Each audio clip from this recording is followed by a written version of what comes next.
என் கையில் இருக்க பார்த்தீங்க அப்படின்னீங்கன்னா ஹீட் எக்ஸ்சேஞ்சர் சொல்லுவோம் இல்லையா, நம்ம நிறையா போட்டிருக்கோம். எவாபரேட்டர் பற்றி இப்போ தான் ஃபஸ்ட்டு கண்டென்சர் பற்றி போட்டிருக்காங்க ஒரு வீடியோ. இந்த இடத்துல பாருங்கள் லீக் ஆகுது இல்லையா.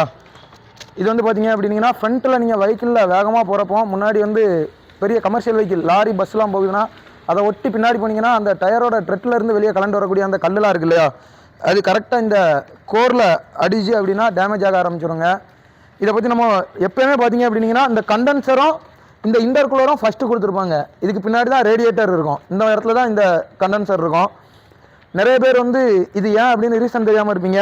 ஏன்னா இப்போது ஹீட் ட்ரான்ஸ்ஃபர் நடக்கிறது பார்த்தீங்க அப்படின்னீங்கன்னா ஆப்போசிட்டில் வரக்கூடிய அந்த ஏர் வந்து இந்த இடத்துல தாங்க மோதி இந்த ஃபின்ஸ் இருக்குது இல்லையா, இது வெளியேறி போகும்போது இந்த கோரில் போகக்கூடிய அந்த ரெஃப்ரிஜரேட்டரில் இருக்கக்கூடிய டெம்பரேச்சரை வந்து இங்கே எக்ஸ்சேஞ்ச் ஆகிரும்.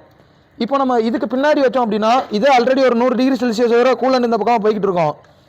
அந்த ஹீட்டை வாங்கிக்கிட்டு ஏர் வந்து இதில் போய் போடுமா, ஸோ இங்கே வந்து ஹீட் அதிகமாக தான் செய்யும் கண்டென்சரில்.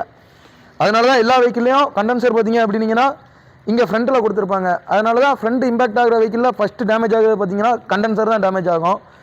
இப்போ இதை வந்து ரேடியேட்டருக்கு பின்னாடி நம்ம ப்ளேஸ் பண்ணால் இதை வந்து ப்ரொடெக்ட் பண்ணிடலாம் அப்படின்னு நிறைய பேருக்கு தோணியிருக்கோம் இல்லையா. அதுக்கு ரீசன் வந்து இது தாங்க, முன்னாடி தான் இதை வந்து கொடுப்பாங்க. அதுபோல் இந்த இன்டர்கூலருமே ஃப்ரண்ட்டில் தான் இருக்கும். இதுக்குள்ளே வந்து பேஸ் சேஞ்ச் நடக்குது இல்லையா, ஏன்னா கம்ப்ரஸர்லேருந்து வரக்கூடிய அந்த ஹை ப்ரெஷர் கேஸ் இருக்கு இல்லையா ரெஃப்ரிஜரண்ட், அது ஹை ப்ரெஷர் லிக்விடாக மாறிடுங்க. இந்த பக்கம் வந்து ட்ரையர் இருக்குது இல்லையா, இந்த ட்ரையர் வந்து இதோட ஏன் சேர்த்து கொடுத்துருக்குறாங்க, வெஹிக்கிளில் வந்து தனியாக வேறு கொடுத்துருப்பாங்க. இப்போ பழைய ஓல்டு வெஹிக்கிள்லாம் பார்த்தீங்க அப்படின்னா இந்த ட்ரையர் வந்து பார்த்தீங்க அப்படின்னா கண்டென்சரோடு இல்லாமல் தனியாக இருக்கும். இந்த ட்ரையர் தான் வந்து ரெஃப்ரிஜரண்ட்டை வந்து ஃபில்டர் பண்ணக்கூடிய சாதனம். இது உள்ள பார்த்தீங்க அப்படின்னா ஸ்பாஞ்சு தாங்க இருக்கும் ஃபில்டர் பண்ணுறதுக்கு. இந்த ரெஃப்ரிஜரண்ட் இருக்கு இல்லையா, இதுக்குள்ளே போகிறது ஹைட்ரோஃப்ளோரோ கார்பன், டெட்ராஃப்ளோரோ ஈத்தேன்னு சொல்லுவாங்க. அதுதான் ஹைட்ரோஃப்ளோரோ கார்பன் இதுக்குள்ளே போகக்கூடியது. அதோட பாயிலிங் பாயிண்ட் பார்த்தீங்க அப்படின்னா ஒரு 26 டிகிரி செல்சியஸ், அதாவது மைனஸில் இருக்கும். -26 டிகிரி செல்சியஸ்லேயே பாயில் ஆக ஆரம்பிச்சிடும். ஃப்ரீசிங் பாயிண்ட் பார்த்தீங்க அப்படின்னா -97 டிகிரி செல்சியஸுங்க, அதில் ஃப்ரீஸ் ஆகும்.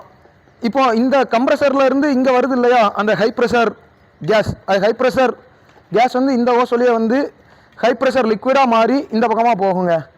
ஸோ இப்போ இங்கே இதுக்கு அடுத்து தான் வந்து எக்ஸ்பென்ஷன் வால்வுக்கு போகும். உள்ள எவாபரேட்டர் சொல்லுவோம் இல்லையா, அது இந்த வெஹிக்கிளில் எவாபரேட்டரும் ரீப்ளேஸ் பண்ணியிருக்கோம். இப்போ இந்த கண்டென்சர் அடிப்படையினால என்ன நடக்கும் அப்படின்னா உள்ளே இருக்கக்கூடிய அந்த கேஸ் இருக்குல்ல, அது சிஸ்ன்னு வெஹிக்கிள் பக்கத்தில் நம்ம போனால் அது சவுண்டோட போகும். அதை கேட்கல அப்படின்னா இந்த இடத்துல அடிபட்டு இருந்துச்சுன்னா கேஸ் வெளியே போயிருங்க. கேஸ் வெளியே போகிறதுக்கான வேறு வாய்ப்பே கிடையாது. ரெஃப்ரிஜரண்ட் வந்து லீக்னால தான் வெளியே போகுமே தவிர இல்லைனா உள்ளுக்குள்ளே தான் சர்க்குலேட் ஆகிக்கிட்டே இருக்கும். உள்ள பேக் ஆயில் சொல்லுவோம் இல்லையா, poly alkaline glycol compressor oil, அதுதான் இந்த பிளாக் கலரில் இந்த இடம் மாறுறதுக்கு ரீசன் தான் இருக்குது இல்லையா. அந்த ஓசை சுற்றி ஒரு மாதிரி ஆயில் கண்டென்ட் இருக்குது இல்லையா, அது வந்து பார்த்திங்க அப்படின்னா பேக் ஆயில் கம்ப்ரஸர் ஆயில் இருக்கு இல்லையா, அதுதாங்க. நம்ம நெக்ஸ்ட் வீடியோவில் அந்த எக்ஸ்பென்ஷன் வால்வு இருக்கு இல்லையா, அது என்ன அப்படின்றத பார்த்துடலாங்க.